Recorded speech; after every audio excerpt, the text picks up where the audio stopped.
Hi guys, అందరూ ఎలా ఉన్నారు? నేనైతే చాలా బాగున్నాను. మీరు ఎలా ఉన్నారో కామెంట్ చేసేయండి. అండ్ చాలా హ్యాపీగా కూడా ఉన్నాను నేను. ఎందుకో మీకు ఈ పాటికి అర్థమైపోయి ఉంటుంది తమ్నేల్ చూసి. నేనైతే ఫస్ట్ టైం ఫ్లైట్ ఎక్కుతున్నానండి. చాలా ఎక్సైట్మెంట్ గా ఉన్నాను. ఇప్పటి నుంచి అని కాదు, ఫ్లైట్ టికెట్స్ బుక్ చేసినప్పటి నుంచి 1 month నుంచి ఇదే ఎక్సైట్మెంట్ అనమాట. ఎప్పుడు వస్తుంది, ఎప్పుడు వెళ్తాను, ఎప్పుడు ఎక్కుతాను అని చెప్పి. ఆల్మోస్ట్ అందరికీ ఫస్ట్ టైం అయితే ఇలాగే ఉంటుంది ఫ్లైట్ జర్నీకి. ఎందుకంటే ఒక్కసారైనా లైఫ్ లో వెళ్ళాలి అనిపిస్తుంది కదా ఫ్లైట్ జర్నీ మీద. నాకు ట్రిప్ కన్నా దీని మీద ఉన్న ఎక్సైట్మెంట్ ఎక్కువైపోయింది. వీడియోలోకి వచ్చేస్తే మేమైతే ట్రిప్ కి వెళ్తున్నామని చెప్పాను కదా. సో బెంగళూరు నుంచి ఢిల్లీ వరకు ఫ్లైట్ బుక్ చేసుకున్నాం అనమాట. నేను ఎప్పుడు ఫ్లైట్ ఎక్కలేదండి, ఇదే ఫస్ట్ టైం. సో మా హస్బెండ్ ఎప్పటి నుంచో అన్నారు ఫ్లైట్ మీద తీసుకెళ్తాను, నేను ఫ్లైట్ ఎక్కిస్తానని చెప్పి.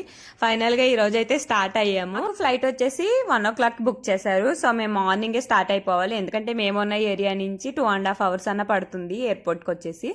సో ముందే చెప్పారు పొద్దుటే త్వరగా లెగిసి రెడీ అవ్వాలి అని చెప్పి. నేను నైట్ పడుకోవడమే చాలా లేట్గా పడుకున్నాను, అస్సలు నిద్రే పట్టలేదు. అంటే ఏదైనా జర్నీ ఉందంటే అంతే కదా. అంతలోకి నాకు ఫస్ట్ టైం ఫ్లైట్ జర్నీ అని చెప్పాను కదా. ఆల్మోస్ట్ అందరికీ అట్లాగే ఉంటుంది ఎక్సైట్మెంట్ అని అనుకుంటున్నాను. నాకే అలా ఉందో తెలీదు. మీరు ఎప్పుడైనా ఫ్లైట్ ఎక్కారో లేదో కూడా కామెంట్ చేసేయండి. లేదా మీరు కూడా ఇలాగే ఎక్సైట్మెంట్ అవుతారా, అయ్యారా అన్నది కూడా కామెంట్ చేసేయండి. ఇంకా మార్నింగ్ 6కి అయితే లెగిసాము. 6కి లెగిసి రెడీ అయ్యి స్టార్ట్ అయ్యే టైంకే 9:30 అయిపోయింది. ఇంకా బయటే టిఫిన్ చేసేసాము, అంటే బయట నుంచి తీసుకొచ్చేసారు. మార్నింగ్ ఏ వంట పెట్టుకోలేదు, సో జస్ట్ రెడీ అవ్వడానికే పెట్టుకున్నాము. ఇంకా బయట నుంచి టిఫిన్ చేస్తే అది తినేసి స్టార్ట్ అయ్యాము. బస్ మీద వెళ్దాం అనుకున్నాము. బస్ అయితే ట్రాఫిక్లో ఇరుక్కుంటే చాలా లేట్ అయిపోతుంది అని చెప్పి క్యాబ్ అయితే బుక్ చేసుకున్నామండి. మేమున్న ఏరియా నుంచి 2.5 hours పడుతుంది అన్నాను కదా. మేము 9కి స్టార్ట్ అయ్యాము. అక్కడికి వెళ్ళే టైంకి 11:30 అలా అయిపోయింది. క్యాబ్లోనే చాలా ట్రాఫిక్లు ఇరికిపోయాం మధ్యలోను. బట్ బస్ అయితే ఇంక చెప్పనే అక్కర్లేదు, ఎంత ట్రాఫిక్ ఉంటుందో తెలుసు కదా బెంగళూరులోను. మేము వెళ్ళి ట్రిప్ ఏంటంటే మనాలికి ప్లాన్ చేసుకున్నాము. వింటర్లో మనాలి అంటే సాహసమనే చెప్పుకోవాలి. ఎంత కూలింగ్ ఉంటుందో తెలుసు కదా. నేను బెంగళూరు కూలింగ్కే ఉండలేను, అలాంటిది మనాలి స్టార్ట్ అయ్యాము. చూడాలి ఎలా ఉంటుందో. ఇంకా ట్రైన్ మీద వెళ్దాం అనుకున్నాము, బట్ ట్రైన్ అయితే చాలా టైం వేస్ట్ అయిపోతుంది. ఇంకా ఆఫీస్ హాలిడేస్ కూడా ఉండవు కదా, లీవ్స్. సో అందుకని చెప్పి ఇంకా ఫ్లైట్ మీద వెళ్ళిపోదామని చెప్పారు. అయితే 3 hours వెళ్ళిపోతాము ఢిల్లీ. సో అక్కడి నుంచి అయితే బస్ మీద వెళ్ళొచ్చు. అదే ట్రైన్ అనుకోండి చాలా లేట్ అయిపోతుంది, 2 days అన్న వేస్ట్ అయిపోతుంది. అందుకని చెప్పి ఫ్లైట్ మీద వెళ్దామని ఫిక్స్ అయ్యాము. మీ మనాలి ట్రిప్ ఎలా ప్లాన్ చేసుకున్నాం ఏంటన్నది మీకు ముందు వీడియోలో ఫుల్ డీటెయిల్స్ అన్నది అప్లోడ్ చేస్తానండి. సో వీడియోస్ అన్నది మిస్ అవ్వకుండా చూడండి. అండ్ వీడియోస్ లైక్ చేయడం మాత్రం మర్చిపోవద్దండి ప్లీజ్. ఎందుకంటే మీరు లైక్ చేయడం వల్లే వేరే వాళ్ళకి సజెషన్ వెళ్తుంది అనమాట, వ్యూస్ గ్రో బాగుంటుంది. అందుకని చెప్పి ప్లీజ్ లైక్ చేయడం మాత్రం మర్చిపోకండి. ఈ మనాలి ట్రిప్ అన్నది మా బిఫోర్ మ్యారేజ్ ముందే అనుకున్నామండి, కంపల్సరీ స్నో పాయింట్ కి వెళ్ళాలి మ్యారేజ్ అయిన తర్వాత అని చెప్పి. అది మా హస్బెండ్ డ్రీమ్ అనమాట, స్నో పాయింట్ అన్నది చూడాలి ఆ లైఫ్ లో అని చెప్పి. సో లాస్ట్ ఇయర్ యానివర్సరీకి వెళ్దాం అనుకున్నాము, అంటే మా ఫస్ట్ యానివర్సరీకి మనాలికి వెళ్దాము అని ప్లాన్ చేసుకున్నాము. బట్ ఏంటంటే ఫ్యామిలీ మెంబర్స్ అందరూను అక్కడే ఫంక్షన్ అరేంజ్ చేశారనమాట విజయవాడలోను. చాలా బాగా ఎంజాయ్ చేస్తాం ఫస్ట్ యానివర్సరీ అయితే ఫ్యామిలీ మెంబర్స్ తోటి. ఆ వీడియో కూడా నా యూట్యూబ్ ఛానల్లో ఉంటుంది, కింద డిస్క్రిప్షన్ లో లింక్ కూడా ఇస్తాను, చూసేయండి, చాలా బాగుంటుంది. అయితే మేము ఓన్లీ మనాలి ఒకటే ప్లాన్ చేసుకోలేదండి, ఇంకా కొన్ని ప్లేసెస్ అయితే విజిట్ చేద్దాం అనుకుంటున్నాము. సో మేము ఎక్కడెక్కడికి వెళ్తాం అన్నది అప్కమింగ్ వీడియోస్ లో మీరే చూడండి. మేమైతే కొన్ని ప్లేసెస్ అయితే మంచిగా విజిట్ చేసాము, ఆ వీడియోస్ అన్ని అప్లోడ్ చేస్తాను, సో కంపల్సరీ చూడండి. ఇంకా బెంగళూరు ఎయిర్పోర్ట్కి వెళ్ళే రూట్ అయితే చాలా బాగుంటుంది, ఎందుకంటే ఇది బెంగళూరుకి 35 kilometer డిస్టెన్స్ లో ఉంటుంది. అండ్ 6-lane హైవే అనమాట, అందుకనే ఇదే అనమాట రూటు. ఇంకా స్ట్రైట్ వెళ్ళిపోతే కనుక ఆదియోగి స్టాచ్యూ అంతే చిక్బల్లాపూర్ అలా వెళ్ళడానికి ఉంటుంది. ఇదైతే ఎయిర్పోర్ట్కి వెళ్ళి రూట్ అనమాట ఇదంతాను. అయితే దగ్గరికి వెళ్ళి కొద్ది ఆనందం రెట్టింపు అయిపోతుందండి, చాలా హ్యాపీ ఫీల్ అయ్యాను. ఇలా ఫ్లైట్ వెళ్ళేదల్లా నేను కూడా ఎక్కుతాను కదా అని చెప్పి చాలా హ్యాపీగా ఫీల్ అయ్యాను. అంటే ఈ ఎయిర్పోర్ట్కి వెళ్ళి రూట్లో ఏంటంటే ఎక్కువ ఫ్లైట్స్ చాలా కిందకి కనిపిస్తూ ఉంటాయి, బెంగళూరులో కూడా అంతే. మేముండి ఏరియాలో చాలా దగ్గరగా కనిపిస్తాయి, ఎందుకంటే మాకు ఓల్డ్ ఎయిర్పోర్ట్ దగ్గర అనమాట మేముండి ఏరియాకి. సో అస్తమాన ఆ ఫ్లైట్స్ చూసినప్పుడల్లా భలే హ్యాపీ అనిపిస్తుంది. చిన్నప్పటి నుంచి చూస్తూ ఉంటాం కదా, మీకు చూస్తేనే తెలిసిపోతుంది నా ఫేస్లో ఎంత ఎగ్జైట్మెంట్ ఉందో. అంటే నాకు ముందు ఎయిర్పోర్ట్కి వెళ్ళాలని ఎగ్జైట్మెంట్ అండి, ఫ్లైట్ కన్నా ముందు ఎయిర్పోర్ట్ అంతా చూడాలి. ఎయిర్పోర్ట్ అన్నది చాలా బాగుంటుంది కదా, సో ఆ ఎయిర్పోర్ట్ అన్నది ఫస్ట్ చూడాలి. ఆ ఎగ్జైట్మెంట్ కూడా చాలా ఎక్కువ ఉంది, చాలా ఫొటోస్ దిగాలి అని చెప్పి. ఇంకా ఆల్రెడీ నాకు ఫోటోలు పిచ్చి బాగా ఎక్కువ ఉంది, అది మీ అందరికీ తెలిసే ఉంటుంది నా ఇన్స్టాగ్రామ్ ఫాలో అయ్యే వాళ్ళకి. సో ఫైనల్గా అయితే ఎయిర్పోర్ట్కి వచ్చేసాము. మేమైతే Terminal 1కి వచ్చామండి, మా ఫ్లైట్ ఇక్కడి నుంచే ఉందనమాట. టర్నల్ 2 చాలా బాగుంటుందంట బెంగళూరులోను, రీసెంట్గానే కట్టారనమాట. One of the best airport అని కూడా అంటారంట టర్నల్ 2ది. బట్ మేము అక్కడికైతే వెళ్ళలేకపోయాము, టర్నల్ 1కే వచ్చిందనమాట. మా ఫ్లైట్ అయితే ఇక్కడి నుంచే ఉంది టర్నల్ 1 నుంచి. ఇంకోసారి ఎప్పుడన్నా టర్నల్ 2 కూడా చూడాలి, అది చాలా బాగుంటుందంట. నేను రీసెంట్గా చాలా వీడియోస్ చూశాను, అంటే బెంగళూరు ఎయిర్పోర్ట్ చాలా బాగుంటుంది టర్నల్ 2 అని చెప్పి. రీసెంట్గానే కన్స్ట్రక్షన్ జరిగింది కదా, సో చాలా బాగా అరేంజ్ చేశారంట లోపల అయితే. సో ఫైనల్గా అయితే ఎయిర్పోర్ట్కి వచ్చేసామండి. నాకు ఎక్కడి నుంచి ఇంకా అసలు ఎంత ఆనందం వచ్చేసిందో చూసి. కానీ లోపలికి ఎలా వెళ్ళాలి ఏంటి అన్నది నాకు అస్సలు మినిమం నాలెడ్జ్ కూడా లేదండి. ఎయిర్పోర్ట్ లోపల ఎలా ఉండాలి అంటే ఎక్కడికి వెళ్ళాలి, బోర్డింగ్ పాస్లు అని అవన్నీ ఉంటాయి కదా, బట్ ఎక్కడికి వెళ్ళాలి, చెక్ ఇన్ ఎక్కడ చేయాలి అవన్నీ తెలియదు. మా హస్బెండ్ ఉన్నారు కదా అని ధైర్యంగా వెళ్ళిపోయాను. బట్ ఏంటంటే మన ఎయిర్పోర్ట్లోకి ఎంటర్ అవగానే ఎయిర్పోర్ట్కి సంబంధించిన స్టాఫ్ ఉంటారు కదా, వాళ్ళే మనకి గైడెన్స్ ఇస్తారనమాట. ఎలా వెళ్ళాలి, ఎక్కడ చెక్ ఇన్ చేయాలి, ఎక్కడ లగేజ్ ఇవ్వాలి అన్నది వాళ్ళే గైడెన్స్ ఇస్తారు. సో దాని ద్వారా ఈజీగా వెళ్ళిపోవచ్చు మనం లోపలికి. ఇదిగో ఇక్కడ ఈ అమ్మాయి ఉంది కదా, ఇలాగా ఎవరు వచ్చినా సరే వాళ్ళ దగ్గరికి వచ్చి అడుగుతారనమాట. మీరు ఏ ఫ్లైట్కి వెళ్తున్నారు, ఎక్కడికి వెళ్తున్నారు, పలానా నెంబర్ దగ్గరికి వెళ్ళండి, పలానా దుక్కన చెక్ ఇన్ చేయండి అని చెప్పి బాగా ఎక్స్ప్లెయిన్ చేస్తున్నారు. ఇదైతే నాకు బాగా నచ్చింది. తెలియని వాళ్ళు కూడా ఈజీగా వెళ్ళిపోవచ్చు అనమాట. ఇంకోసారి నేను ఒకదాన్ని కూడా ఈజీగా జర్నీ చేయొచ్చు, అంత చాలా బాగా ఎక్స్ప్లెయిన్ చేస్తున్నారు. వాళ్ళే అన్నీ చూసుకుంటున్నారు అనమాట. ఇక్కడనే కాదు, నాకు ఢిల్లీ ఎయిర్పోర్ట్లో కూడా మేము రిటర్న్ జర్నీలో కూడా సేమ్ ఇదే ఎక్స్పీరియన్స్. వాళ్ళే అన్ని దగ్గరుండి చూసుకుంటున్నారు. నాకైతే ఇది భలే నచ్చింది. ఇంకా చెక్ ఇన్ లగేజ్ చేసేసి పైకి వెళ్దామని చెప్పి ఫస్ట్ ఫ్లోర్కి వెళ్తున్నాము. చెక్ ఇన్ లగేజ్ వచ్చేసి 15 kgs ఇచ్చారండి, క్యాబిన్ లగేజ్ వచ్చేసి 7 kgs ఇచ్చారనమాట. సో మేము ఎక్కువ క్యాబిన్ లగేజ్ ఏమీ పట్టుకెళ్ళలేదు, జస్ట్ చిన్న బ్యాగ్స్ అయితే వేసుకున్నాం అంతే. మాకు ఆల్మోస్ట్ చెక్ ఇన్ లగేజ్లోనే సరిపోయింది, మా డ్రెస్సెస్ అవన్నీ లగేజ్ అంతా సరిపోయింది.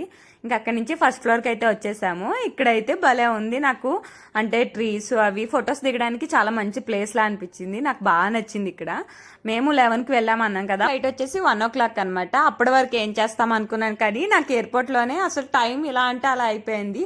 అంటే ఆ చివరి నుంచి చివరికి అంతా ఎక్స్ప్లోర్ చేసేయడానికి మొత్తం టైం అంతా అయిపోయింది అనమాట.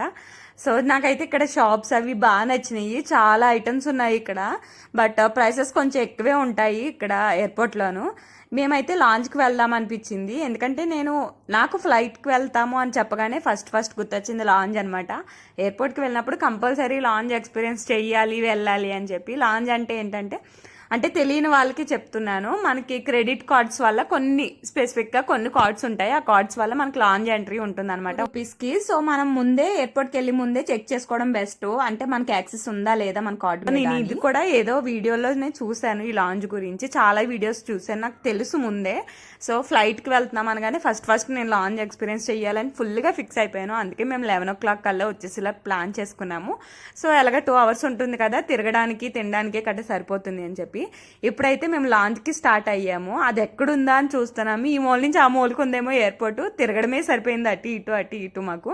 అంటే లాంజ్ ఎంట్రీ చేసుకునేది ఒక చోట ఉంది, లాంజ్ ఎంట్రన్స్ ఒక చోట ఉందన్నమాట. అదే చెక్ చేసుకున్నాము, అంటే మా హస్బెండ్ దగ్గర ఉన్న క్రెడిట్ కార్డ్స్కి యాక్సెస్ ఉందా లేదా లాంజ్ ఎంట్రీ అని చెప్పి ముందే చెక్ చేసుకున్నాము. యాక్చువల్లీ దానికైతే వెళ్ళాము. లాంజ్లో ఏంటంటే ప్రీమియం ఉంది, నార్మల్ ఉంది. బట్ మా హస్బెండ్కి ఏంటంటే ఒకటి ప్రీమియం ఎంట్రీ ఉంది, ఇంకోటి నార్మల్ ఉంది. కానీ ఇద్దరు నార్మల్కే వెళ్ళిపోయాము, ఎందుకులే అని చెప్పి. ఫుడ్ అయితే చాలా బాగుంది, చాలా ఐటమ్స్ పెట్టారు. నేను ఫస్ట్ టైం చూశాను ఇంత అన్లిమిటెడ్ ఫుడ్ ఇన్ని రకాలు ఉంటాయా అని చెప్పి. చికెన్ ఉంది అండ్ చాలా వెరైటీస్ ఉందనమాట. నేనైతే ఫస్ట్ చికెన్ వేసుకొని రోటీలు అయితే తిన్నాను, చపాతీలు. తర్వాత డాల్ ఉంది, పికిల్స్, అలా చాలా ఐటమ్స్ ఉన్నాయి. మా హస్బెండ్ అయితే పన్నీర్ తిన్నారు, పన్నీర్ అండ్ మష్రూమ్ కర్రీ తిన్నారనమాట. సో నేనైతే ఓన్లీ ఇప్పుడు డాల్ రైస్ తింటున్నాను. ఫస్ట్ అయితే చికెన్తో తిన్నాను. చికెన్ ఓకే అంతంత మాత్రమే ఉంది. నాకు దాల్ అయితే బాగా నచ్చింది, అంటే పప్పు బాగా నచ్చింది. ఏమేమి ఐటమ్స్ ఉన్నాయో మీకు కూడా చూపిస్తానండి. అంటే ఒక్కటి అయిపోగానే ఇంకోటి వేరేది రీప్లేస్ చేస్తున్నారనమాట, అదే ఐటమ్ పెట్టట్లేదు. జస్ట్ ఇప్పుడు చికెన్ అయిపోయింది అనుకో, చికెన్ కర్రీ అయిపోతే చికెన్ ఫ్రై పెట్టారు నెక్స్ట్ వచ్చేసి. అలాగే చాలా ఐటమ్స్ ఉన్నాయి. నేను ఇవన్నీ వీడియోస్లో చూసానండి, లాంజ్లో చాలా బాగుంటుంది ఫుడ్ అని చెప్పి, అందుకే కంపల్సరీ వెళ్ళాలన్నాను. ఇంకా ఫ్రూట్స్ ఉన్నాయి అండ్ ఫ్రూటీ డ్రింక్స్ కూడా ఉన్నాయి, మ్యాంగో జ్యూస్ అవన్నీ కూడా పెట్టారనమాట. చాలా ఐటమ్స్ ఉన్నాయి, కర్డ్ రైస్, ఇవన్నీ డ్రింక్స్ అనమాట. అన్లిమిటెడ్ ఎన్నైనా తీసుకోవచ్చు, ఎంతైనా తినొచ్చు రూపీస్కి. సో ఈ ఫుడ్ని ఎక్స్పీరియన్స్ చేయాలి అనుకున్నాను. నేనైతే చాలా హ్యాపీ ఫీల్ అయ్యాను, కంపల్సరీ రావాలి అనుకున్నాను. ఎప్పటి నుంచో ఉందనమాట లాంజ్కి వెళ్ళాలి అని చెప్పి. సో ఫైనల్గా అయితే ఈ ఎక్స్పీరియన్స్ కూడా అయిపోయింది. నేనైతే చాలా హ్యాపీ ఫీల్ అయ్యాను, చాలా పీస్ఫుల్గా ఉంది. వస్తున్నారు, కూర్చుంటున్నారు, అన్లిమిటెడ్గా ఎంత కావాలో అంత తింటున్నారు. చాలా టైం ఇక్కడే స్పెండ్ చేసేసి అయితే మేము మళ్ళీ స్టార్ట్ అయ్యాము. ఎందుకంటే ఇంకా మాకు హాఫ్ అన్ అవర్ ఉంది, లోపు వాళ్ళు ఇచ్చిన గేట్ దగ్గరికి వెళ్ళిపోవాలి కదా. నాకైతే ఫస్ట్ 21 ఇచ్చి తర్వాత 34కి షిఫ్ట్ చేశారనమాట. సో అక్కడికైతే వెళ్తున్నాము. ఆల్రెడీ స్టార్ట్ అయిపోయిందంట లోపలికి ఎంట్రీ. సో ఫైనల్గా అయితే నేను ఫ్లైట్ దగ్గరికి అయితే ఎంట్రీ అయిపోతున్నాను. నేను యాక్చువల్లీ అనుకున్నాను ఇంట్లో కొంచెం దూరం వెళ్ళి ఫ్లైట్ ఎక్కాలి అనుకున్నాను. బట్ మేమున్న దగ్గరికి ఏరో బ్రిడ్జ్ కనెక్టివిటీ ఇచ్చారనమాట ఫ్లైట్కి. చూపించిన ఫ్లైట్ అనమాట మేము ఎక్కబోయేది. సో ఫైనల్గా అయితే ఫ్లైట్ ఎక్కేసాను. యాక్చువల్లీ నేను అనుకోలేదు ఇంత త్వరగా ఫ్లైట్ ఎక్కుతానని చెప్పి. యాక్చువల్ ఫ్యామిలీ మెంబర్స్ అందరితో కలిపి ప్లాన్ చేద్దాం అనుకున్నాము మేము, మా సిస్టర్స్ ఎప్పుడన్నా. బట్ ఈలోపే నేనైతే ఫ్లైట్ అయితే ఫస్ట్ టైం ఎక్కేసాను. స్టార్టింగ్ కొంచెం భయం వేసింది, అంటే ఎలా వెళ్తుందో తెలియదు కదా, సో ఎలా ఉంటుందా అనుకున్నాను. బట్ అంతేం భయపడక్కర్లేదు. జస్ట్ అంటే జైంట్ వీల్ ఫీలింగ్ వచ్చింది. పైనుంచి కిందకి దిగుతున్నప్పుడు ఎట్లా ఫీలింగ్ వస్తుందో ఆ ఫీలింగ్ ఉంది స్టార్ట్ చేసినప్పుడు. కొంచెం హైట్కి తీసుకెళ్ళి మళ్ళీ స్లో చేసి మళ్ళీ కొంచెం హైట్కి తీసుకెళ్ళి అలా తీసుకెళ్లారు. సో అంతేం భయపడక్కర్లేదు. నాకైతే అంతేం భయమేం అనిపించలేదు. తర్వాత బోరింగ్ కూడా కొట్టింది లోపల. 3 hours కదా, 1 hour అంతా కింద చూడడమే సరిపోయింది. తర్వాత క్లౌడ్స్ అయినా కనిపిస్తాయని చూశాను, బట్ క్లౌడ్స్ ఏం కనిపించలా. ఫస్ట్ స్టార్టింగ్ చాలా డిసప్పాయింట్ అయ్యాను. ఇలాగే ఉంటుందా పైనుంచి అనుకున్నాను. ఎంతసేపనే కింద చూస్తామో ఏదైనా క్లౌడ్స్ లాంటివి కనిపిస్తే బాగుంటుంది కదా అనిపించింది.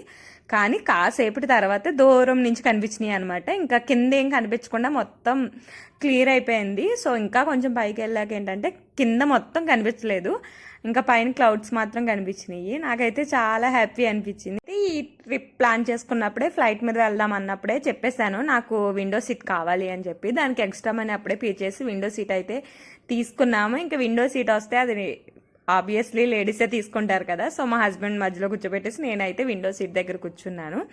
చాలాసేపటితో అందరూ పడుకుని పోయారు, అంటే మా హస్బెండ్ కూడా పడుకుని పోయారు. నేను మాత్రం అలా చూస్తూనే ఉన్నాను. Full clouds కనిపించినాయి. ఫస్ట్ దూరం దూరంగా చిన్న చిన్నగా కనిపించినాయి, తర్వాత చూస్తే పెద్ద పెద్ద క్లౌడ్స్ ఉన్నాయి. దానికన్నా హైలైట్ ఏంటంటే క్లౌడ్స్ మధ్యలోంచి మన ఫ్లైట్ వెళ్ళినప్పుడు కొంచెం షేక్ అవుతుంది కదా, అదైతే భలే అనిపించింది, థ్రిల్లింగ్గా అనిపించింది.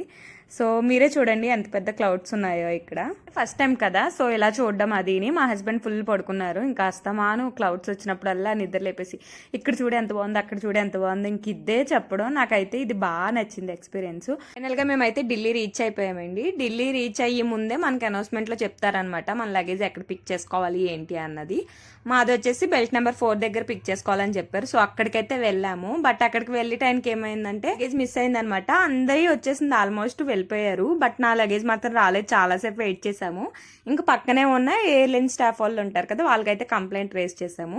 యాక్చువల్లీ ఏమైందంటే నా బ్యాగ్ కొన్న ట్యాగ్ ఊడిపోయిందంట. సో దాని గురించి వాళ్ళు ఫ్లైట్లోనే ఉంచేసారంట ఆ బ్యాగ్ని. మేము కంప్లైంట్ రేస్ చేసే టైంకి అదైతే ఇచ్చారనమాట. సో అక్కడే మాకు ఒక హాఫ్ అన్ అవర్ లేట్ అయింది. ఫైనల్గా అయితే లగేజ్ తీసేసుకున్నాము. ఇప్పుడు మా ప్లానింగ్ ఏంటంటే ఫస్ట్ విజిటింగ్ ప్లేస్ వచ్చేసి ఆగ్రా అనమాట. సో మేము ఆల్రెడీ ట్రైన్ టికెట్స్ బుక్ చేసేసుకున్నాము న్యూఢిల్లీ నుంచి. సో ఇప్పుడు మేము ఢిల్లీ ఎయిర్పోర్ట్ నుంచి న్యూఢిల్లీ మెట్రో స్టేషన్ వరకు వెళ్ళాలి. ఆల్రెడీ ఢిల్లీలోను మెట్రో కనెక్టివిటీ ఉంది ఎయిర్పోర్ట్కి అని తెలుసు. బట్ మేమేంటంటే ఎక్స్ప్రెస్ మెట్రోకి వెళ్దామని చూసాము. అది వచ్చేసి టెర్మినల్ 3 దగ్గర నుంచే ఉంది. మేమైతే టెర్మినల్ 1లో ఉన్నాము. ఇప్పుడు మేము టెర్మినల్ 1 నుంచి టెర్మినల్ 3కి వెళ్ళడానికి ఇంటర్ టెర్మినల్ బస్సెస్ అయితే అవైలబుల్గా ఉంటాయంట. సో దాని మీద అయితే మేము టెర్మినల్ 3 వరకు అయితే వెళ్ళాము. ఇప్పుడు ఈ ఎక్స్ప్రెస్ మెట్రో నుంచి మేము న్యూఢిల్లీ రైల్వే స్టేషన్ వరకు వెళ్ళి అక్కడి నుంచి ట్రైన్ బుక్ చేసుకున్నాం అనమాట ఆగ్రా వరకు. యాక్చువల్లీ నేను ఈ వీడియో ఆగ్రా రీచ్ అయ్యే వరకు Day 1 కింద షూట్ చేద్దాం అనుకున్నాను. బట్ మాకు రైల్వే స్టేషన్కి వెళ్ళాక, న్యూఢిల్లీ రైల్వే స్టేషన్కి వెళ్ళాక తెలిసింది అస్సలు షూట్ చేయలేమని చెప్పి. మేము యాక్చువల్లీ అక్కడ నుంచి స్లీపర్ బుక్ చేసుకున్నాము. బట్ స్లీపర్లో వెళ్ళలేదు, జనరల్ లాగా వెళ్ళామన్నమాట. అంత సిచ్యువేషన్ అస్సలు బాగాలేదు రైల్వే స్టేషన్లో. సో ఇక్కడితో ఈ వీడియో అయితే ఎండ్ చేసేస్తున్నాను. నెక్స్ట్ వీడియోలో తాజ్మహల్ వీడియోతో మళ్ళీ మీ ముందుకు వస్తాను. నా వీడియో నచ్చితే ప్లీజ్ లైక్ చేయండి అండ్ సబ్స్క్రైబ్ చేయండి. అలాగే మీరు కూడా ఫ్లైట్ జర్నీ చేసి ఉంటే మీ first time flight journey experience ఎలా ఉందో నాకు కామెంట్ చేసేయండి.